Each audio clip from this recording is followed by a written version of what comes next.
एक बार बड़ी प्रसिद्ध लीला हमारे स्वामी जी के परिकर के सुनामे कि एक बार प्रिया जी ठाकुर जी दोनों गए स्वामी जी के पास। स्वामी जी नित्य मानसी में विराजमान रहे हैं, यमुना जी के तट पर नेत्र बंद करके और मानसी में चले जाएं और वह मानसी में प्रिया प्रियतम को दर्शन करें।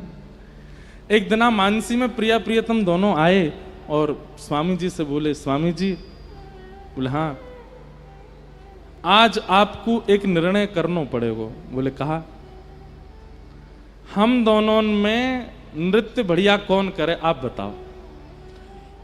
प्रिया जी बढ़िया नृत्य करें कि मैं बढ़िया नृत्य करूं। स्वामी जी बोले ये तो आपने असमंजस में डाल दियो मुंह को, जाको नाम लूंगो सोई दूसरो बुरो मान जाएगो। वैसे तो दोनों एक ही हैं। बिहारी को मतलब ये आप जो कुंज बिहारी कहते हैं या को मतलब केवल ठाकुर जी नहीं, कुंज बिहारी मतलब कुंज में जो विहार कर रहे हैं। और विहार अकेला नहीं करता है, दोनों करते हैं, युगल करते हैं। बिहारी को मतलब युगल है, बिहारी को मतलब ठाकुर जी नहीं है। कुंज बिहारी मतलब युगल बिहारी, दोनों जो कुंज में विहार करें वो। प्रिया प्रीतम दोनों आए, स्वामी जी से बोले आज आपको निर्णय करना है। स्वामी जी बोले काय बात को निर्णय? हम दोनों में बढ़िया नृत्य कौन करे? स्वामी जी बोले ऐसा तो मत करो, ये तो पक्ष बड़ो विलग है जाएगा। बोले नहीं नहीं आज आपको करना ही पड़ेगा। श्री जी बोली हाँ आज हम भी यही पक्ष में है कि आप निर्णय करो दोनों में बढ़िया नृत्य कौन करे। स्वामी जी बैठे हैं और सामने श्री वृंदावन विपिन में यमुना जी के तट पर प्रिया प्रियतम दोनों खड़े हैं। ठाकुर जी अपने गाजे बाजे वाले ने लेके आए, संगीत वाले ने, श्री जी के अपने आए परिकर के सब।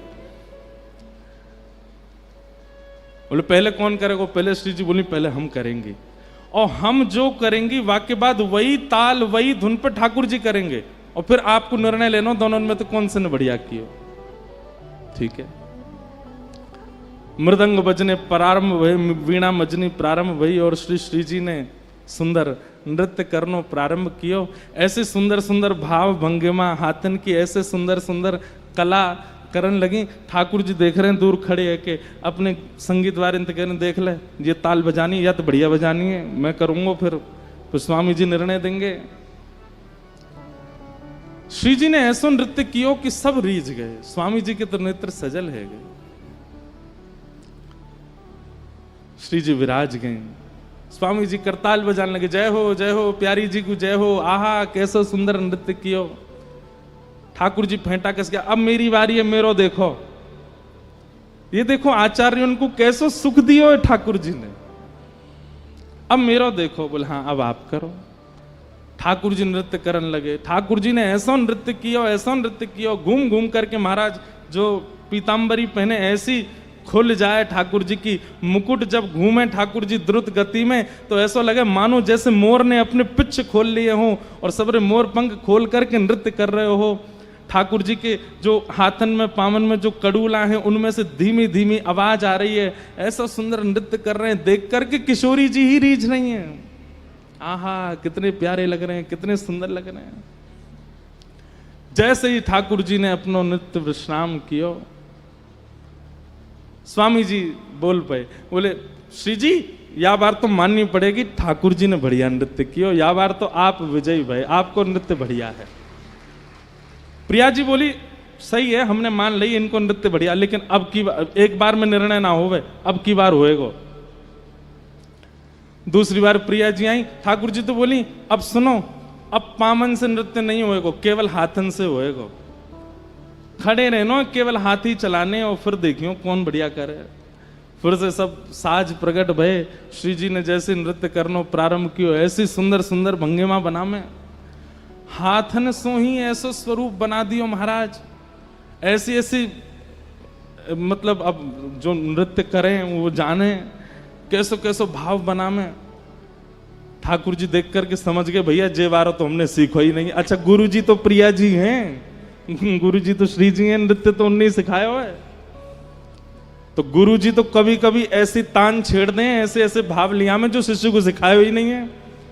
ठाकुर जी मानो मनी मन करें जेवारो तो ना सिखायो मुझे, बोला अब करो। अब की बार ठाकुर जी आए तो फिर स्वामी जी बोल गए, जय जय, या बार तो श्री जी विजयी भैया, या बार तो श्री जी जीत गई हैं, या बार तो श्री जी की विजय भैया। ठाकुर जी बोले, दो पक्ष में तो फिर पडला बराबर है गयो, तीसरी बारी में पता चलेगी श्रेष्ठ कौन है। और श्री जी, दोनों बार में आपने पहले नृत्य किया, अब की बार मैं पहले करूंगा, आप बाकी बात जो मैं करके दूं, जो मैं परोसूं वाकू आप करियो। फिर श्री जी बोली, हाँ अब क्या करो। ठाकुर जी बोले, ना हाथ चलेंगे ना पैर चलेंगे, केवल भौं अटकेंगी अब तो अब तो केवल सहन चलेंगे, अब तो केवल मुख की आकृति से नृत्य होवे, ऐसा नृत्य होवे। अरे भैया, कोई मुख से केवल हंसे ही नहीं, बोले ही नहीं, एक ही रस रहे, कितने हाथ चलावे पैर चलावे, वो बढ़िया लगेगा। मुख की आकृति यदि सुंदर नहीं बनी हो, हाथ पैर खूब चल रहे हो, तो रस नहीं आवेगा। और मुख के भाव भंगिमा को करवे में तो हमारे लाल जी सबते आगे। किशोरी जी बोली, ऐसो लेके आए हैं जामे मैं इन्हें हरा ही नहीं सकूं, क्योंकि भैया इनकी मुखाकृति, इनके सैनन पे, इनके नेत्रन पे कौन वारी नहीं जावे। मृदंग बज रही है, कांसे बज रहे हैं, बीणा बज रही है, और ठाकुर जी हिल नहीं रहे, केवल अपनी भौं मटका रहे हैं, अपने नेत्र चला रहे हैं, अपने गालन को ऊपर नीचे कर रहे हैं, और ऐसे ऐसे सुंदर सुंदर भाव बनामे। भैया स्वामी जी की तो कहा कहें, दूर बैठी बैठी हमारी श्री जी ही मोहित है गई। बोले, आहा लाल जी तो आज बड़े प्यारे लग रहे हैं, कैसे कैसे वारी जाऊं। अंत में ऐसी स्थिति है गई कि श्री जी स्वयं को रोक नहीं पाई और उठ करके आ गई, और श्री श्याम सुंदर के हाथ पकड़ करके दोनों रास करने लगे, दोनों उनको रास बिहार प्रारंभ है गया।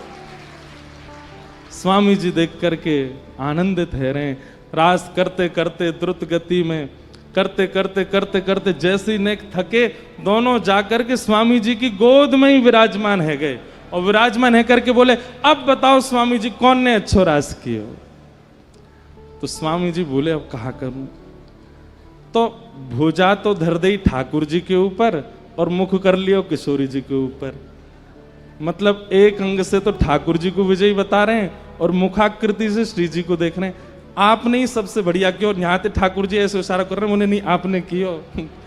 तब दोनों मिलकर के बोले, स्वामी जी आप तो बड़े रसिक हो। तब श्री नाभा जी कह रहे हैं, रसिक छाप हरिदास की। ऐसे स्वामी जी महाराज रसिक हैं।